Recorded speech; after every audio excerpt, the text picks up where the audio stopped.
Ils font l'actu et ils sont sur RJFM. 7h45, l'invité du jour.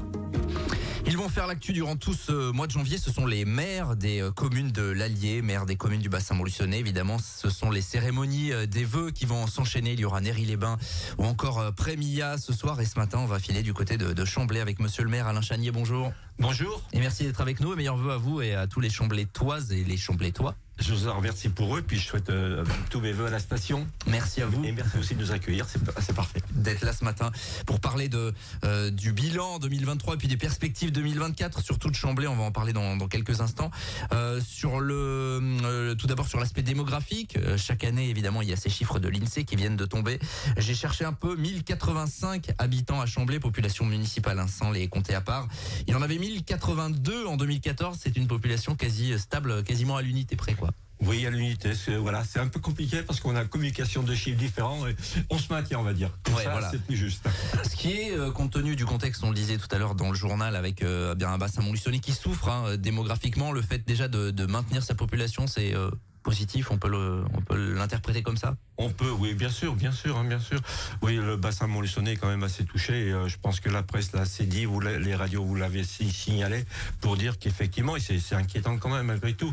Même si nous on a la satisfaction de maintenir notre population, c'est quand même inquiétant pour le bassin montluçonnais parce que l'emploi avant toute chose. Et quand on voit aussi les termes de Néry, etc., qu'ils ont encore pas terminé, quand on voit voilà. Donc il y a de l'inquiétude. Il faut se battre, il faut être cohérent, il faut une volonté commune pour qu'on ait dans nos communes justement un retour positif et de l'habitation qui viennent et notre bassin s'en trouve donc comment je vais dire réconforté.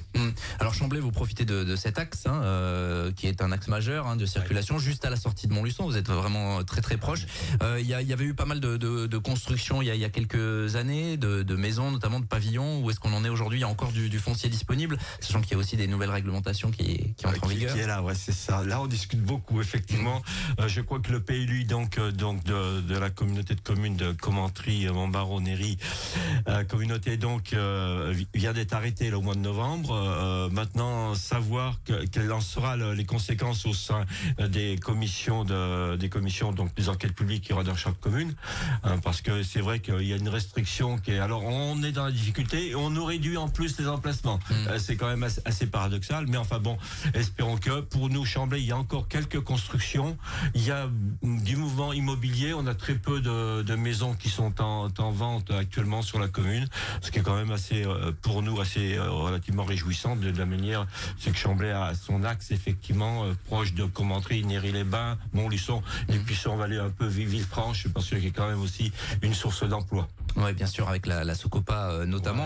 Ouais, on sait qu'un des facteurs d'attractivité, ou en tout cas pour les petites communes, c'est le commerce. En tout cas, il y a la nécessité. On reçoit beaucoup de maires ici qui se battent pour maintenir le commerce de proximité. Vous êtes plutôt pas trop mal à Chamblay finalement, c'est. Ben oui, je pense qu'il y avait le bar depuis des années qu'elle est en place. Il a fait des diverses. Bien sûr, il faut diversifier. Mais on a la boulangerie quand même. Je me suis bien battu pour que la boulangerie reste. Et on a avec la Poste qui fermait son bureau que l'on a pris en agence postale communale, ça nous a libéré le bâtiment qui est à la commune et de permettre d'accueillir un couple de boulangers et qui est bien réputé, qui fait la bonne pâtisserie pour les gourmands et puis du bon pain aussi avec diversité de pain. Ouais, évidemment, c'est important cet aspect parce que c'est ce qu'on doit vous demander, j'imagine. Ouais, bien sûr, c'est ce qui compte le plus dans les commerces. Après, épicerie, etc. On est trop proche de Commentry, même Montluçon, et puis les gens, on est quand même une cité dortoir. Il faut le dire, faut pas se cacher non plus là. Ouais, les gens travaillent dans les villes alentours. Voilà. Important également, c'est l'école. On se souvient de mobilisation l'année dernière, à peu près à pareille époque, un peu plus tard, pour tenter de sauver une classe finalement. Où est-ce qu'on en est, sachant qu'il y a eu des grosses rénovations, notamment le restaurant scolaire qui a été achevé en 2023. On a, c'est même une création d'un bâtiment, c'est quand même pas, il nous le fallait de toute façon.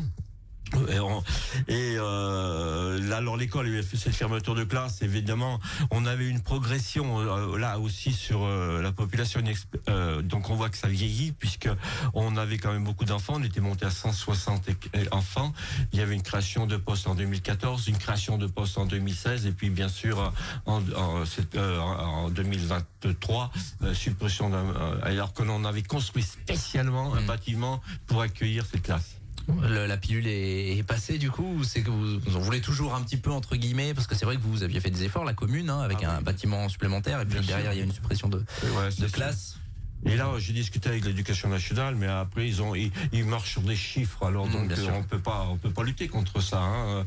On peut faire des manifestations. On a été solidaires avec les parents d'élèves, des parents, mais ceci dit, ça fait pas bouger les foules. Ça inquiète pas. Ils ont pris leur décision dans les bureaux loin de nous et on peut pas y remédier.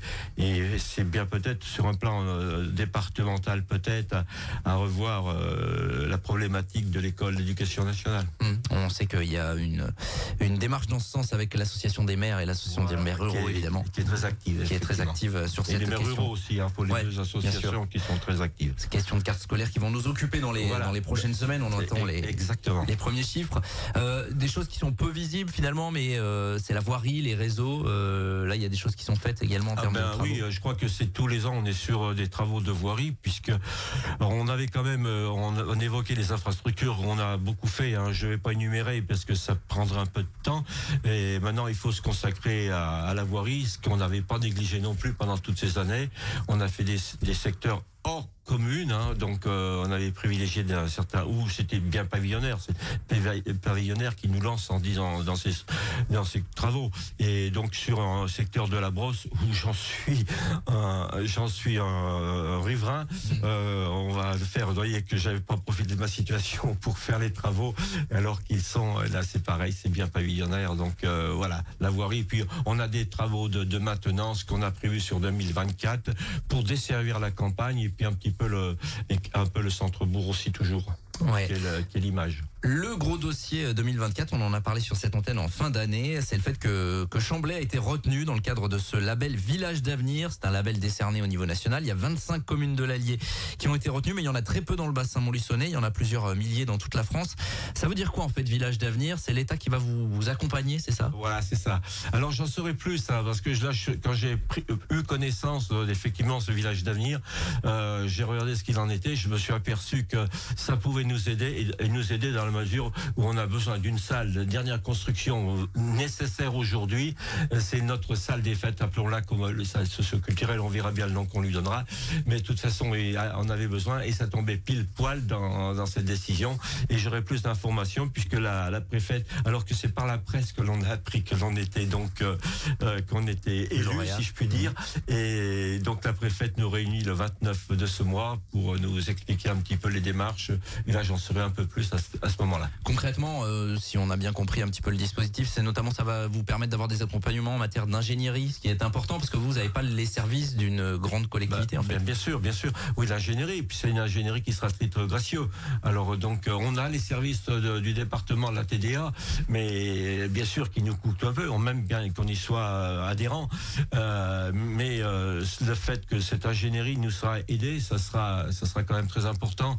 Et je pense qu'on a justement les moyens de trouver le bâtiment dont on a besoin. On fera pas l'Agora, on fera pas la Tanor, mais il faut que l'on ait une salle qui valorise aussi la commune et proche finalement effectivement des grandes communes avoisinantes.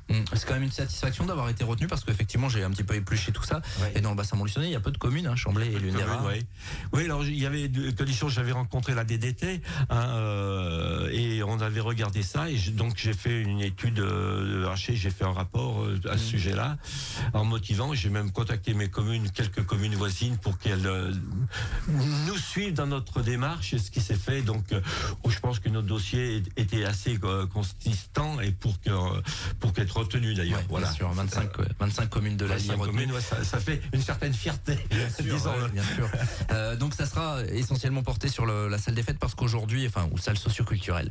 On dit plus trop salle des fêtes parce qu'aujourd'hui c'est un peu désuet. Est-ce que vous avez Un petit bilan vite fait sur la salle. Ouais. Il y a 45 ans qu'elle est montée à Chamblay. Elle est venue, elle a été démontée à Évaux-les-Bains et remontée à Chamblay.